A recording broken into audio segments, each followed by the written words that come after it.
Hello everyone, we were doing chapter number 7, Education and British Rule, and the today's topic is Influence of Christians, Mission and Western Ideas on Hindu Society. Hindu society पे western ideas और Christian mission का क्या प्रभाव पड़ा, ये सब है इस टॉपिक में। तो जो क्रिश्चियन मिशन से इन्होंने काफ़ी ज़्यादा हेल्प करी वेस्टर्न एजुकेशन को फैलाने में। इनके मिशन जो थे वो काफ़ी ज़्यादा ह्यूमैनिटेरियन थे, क्योंकि इन्होंने काफ़ी सारे स्कूल्स बनाए, डिस्पेंसरीज बनाई, हॉस्पिटल खोले वुमेंस के लिए और ऑर्फनेज मतलब अनाथ बच्चों के लिए। और इन्होंने जो सारी की सारी एजुकेशन रिफॉर्म है उसमें भी बहुत साथ दिया। जो राजा राम मोहन राय, केशव चंद्र सेन और काफ़ी एजुकेटेड पीपल थे, ये भी काफ़ी ज़्यादा इन्फ्लुएंस थे इन लोगों से, इनके काम से काफ़ी ज़्यादा प्रभावित हो रहे थे। और इन्होंने काफ़ी सारी इंग्लिश बुक्स जो हैं वो पब्लिश करी इंडियन स्टूडेंट्स के लिए। इसके अलावा जो मिशनरी स्कूल्स थे वो काफ़ी पॉपुलर हो गए लर्निंग के लिए, लोग यहीं पे सीखने जाया करते थे। Next topic is new education policy. अब इस पॉलिसी में एक कंट्रोवर्सी हो रही थी, ये डिसाइड नहीं हो पा रहा था कि जो एजुकेशन है वो इंग्लिश लैंग्वेज में प्रोवाइड की जाए या फिर इंडियन लैंग्वेजेस में।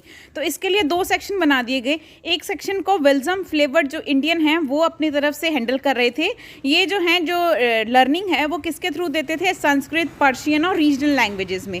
और जो दूसरा सेक्शन था उसको लेड कौन कर रहा था, मैकोले। इन्होंने क्या किया, इसके थ्रू जो भी एजुकेशन है वो मॉडर्न एजुकेशन है वो इंग्लिश मीडियम में दी जाती थी, सारी इंस्ट्रक्शन जो है वो इंग्लिश लैंग्वेज में दी जाती थी।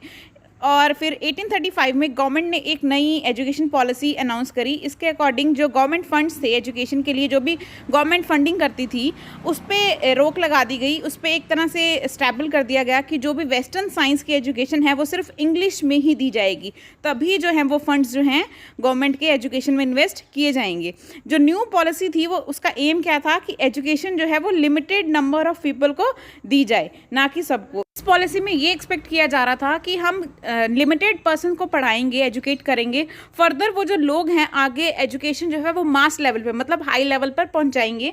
और जो कंपनी ने ये भी प्रपोज किया था कि जो इंग्लिश मीडियम स्कूल्स हैं वो कम खोले जाएंगे और जो large number of elementary schools हैं उनके अकॉर्डिंग जो हाई स्कूल्स हैं वो कम खोले जाएंगे। राजा राम मोहन रॉय जो थे वो बहुत सपोर्ट करा उन्होंने इंग्लिश एजुकेशन को वेस्टर्न लाइन पर। उन्होंने कहा कि इंग्लिश एजुकेशन को मौका मिलना चाहिए और जो आगे की एजुकेशन है उसमें इंग्लिश जो है वो कंपलसरी होनी चाहिए। और वो चाहते थे कि इंडियंस जो है वो मॉडर्न वेस्टर्न साइंस और फिलॉसफी भी सीखें, ताकि वो किसी से कम ना हो, वो भी सब कुछ सीख के आगे बढ़ सके। और उनके इनिशिएटिव से क्या हुआ कि कलकत्ता में एक मेडिकल कॉलेज ऑफ एलिफिस्टन और कॉलेज खोला गया, और एलिफिस्टन कॉलेज खोला गया बॉम्बे में। किसके टाइम पे, लॉर्ड विलियम बेंटिक्स के टाइम पे, जो कि हमारे गवर्नर जनरल थे। उसके बाद 1844 में एक लॉ डिक्लेयर किया गया। इसमें क्या था कि इंग्लिश को जो है वो ऑफिशियल लैंग्वेज बना दिया गया और गवर्नमेंट जॉब में भी उन्हीं लोगों को प्रेफरेंस दी गई जिनको इंग्लिश बोलनी आती थी। Next topic is Woods dispatch in India. Woods dispatch किसके टाइम पे आया था, जब हमारे फोर्थ लॉर्ड डलहाउजी थे, फोर्थ गवर्नर जनरल थे वो थे लॉर्ड डलहाउजी। उनके टाइम पे जो है वुड डिस्पैच को इंडिया में स्टैब्लिश किया गया। इनके जो ऑथर थे वो थे चार्ल्स वुड। 1854 में ये पॉलिसी आई थी। इस पॉलिसी के अकॉर्डिंग क्या था कि एजुकेशन को बहुत ज़्यादा महत्व दिया गया और उसको स्प्रेड करने के लिए, उसको फैलाने के लिए बहुत सारे मेजर्स लिए गए। उसमें से कुछ मेजर्स है कि जो एजुकेशन डिपार्टमेंट है वो हर स्टेट में होना चाहिए, यानी कि हर प्रोविंस में जो है वो एजुकेशन डिपार्टमेंट होना चाहिए। और इंग्लिश जो है वो इंस्ट्रक्शन का मीडियम है जो वो इंग्लिश ही होना चाहिए। वेस्टर्न नॉलेज और साइंस के नॉलेज के लिए इंग्लिश लैंग्वेज ही यूज़ होगी। और उसके बाद इसमें क्या था कि एटलीस्ट 1 गवर्नमेंट स्कूल हर डिस्ट्रिक्ट में होना चाहिए और ज़्यादा से ज़्यादा यूनिवर्सिटी जो है वो सेटअप होनी चाहिए। कलकत्ता, मद्रास, बॉम्बे में ये यूनिवर्सिटी सेटअप हुई। और उसका एक और कारण था कि जो यूनिवर्सिटी का मॉडल है वो लंदन यूनिवर्सिटी के ऊपर ही सेटअप होना चाहिए। लेकिन इसके कुछ ड्रॉबैक थे, जैसे कि मास, टेक्निकल और वुमेन्स एजुकेशन को निगलेक्ट किया गया। मास मतलब ज़्यादा से ज़्यादा लोगों को कवर करना, टेक्निकली नॉलेज देना, और वुमेन्स एजुकेशन को निगलेक्ट कर दिया इस एक्ट में। जो पढ़ाने का मीडियम था वो भी सिर्फ इंग्लिश ही था और ज़्यादा से ज़्यादा जो एम्फेसिस है, जो ज़्यादा से ज़्यादा प्रेशर है वो सिर्फ वेस्टर्न साइंस और लिटरेचर को ही दिया गया।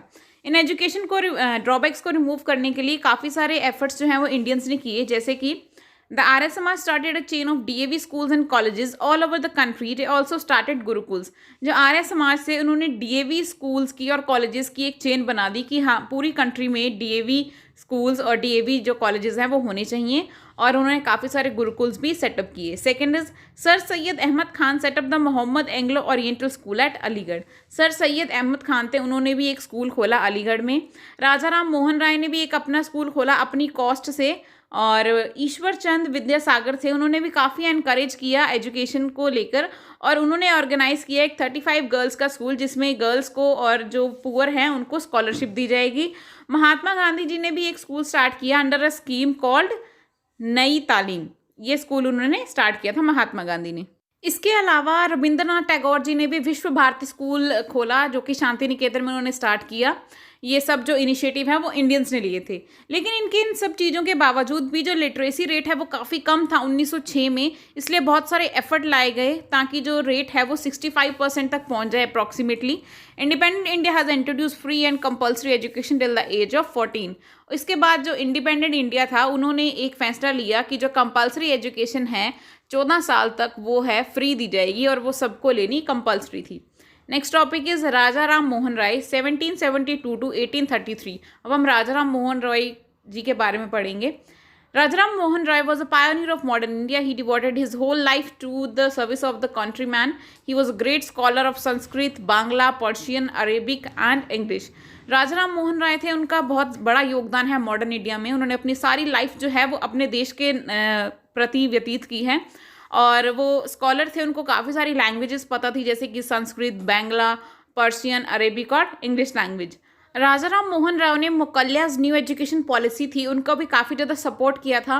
वो जानते थे कि एजुकेशन ही एक ज़रिया है जो कि अवेयरनेस, लोगों में अवेयरनेस फैला सकता है और लोगों में भेदभाव की भावना जो है वो ख़त्म कर सकता है। कुछ स्टेप्स जो हैं वो उनकी तरफ से भी लिए गए, जैसे कि उन्होंने ग्रामर बुक्स जो हैं वो खुद लिखी बंगाली लैंग्वेजेस में, और एनकरेज किया कि वो इस बुक को पढ़ें, ताकि जो बंगाली लैंग्वेज में इसलिए लिखा ताकि जो बंगाल के जो लोग हैं वो ईजिली से समझ सकें। और काफ़ी सारे जो वेस्टर्न साइंस एजुकेशन जब आई थी उसे सपोर्ट किया, उससे सिखाने की भी कोशिश करी खुद से। और इंग्लिश मीडियम स्कूल जो है कलकत्ता में उन्होंने खुद स्टार्ट किया, अपना इंग्लिश मीडियम स्कूल खोला। एक हिंदू कॉलेज कलकत्ता में 1817 में उन्होंने हिंदू कॉलेज स्टार्ट किया था कुछ ब्रिटिश नेशनल्स के साथ। और एक कॉलेज उन्होंने स्टार्ट किया जहाँ पर उन्होंने इंडियन और वेस्टर्न लर्निंग दोनों को ऑफरिंग दी कि इन दोनों तरह की पढ़ाई जो है इस कॉलेज में होगी। We are done with today's topic and next topic we will do in the next video. Thank you.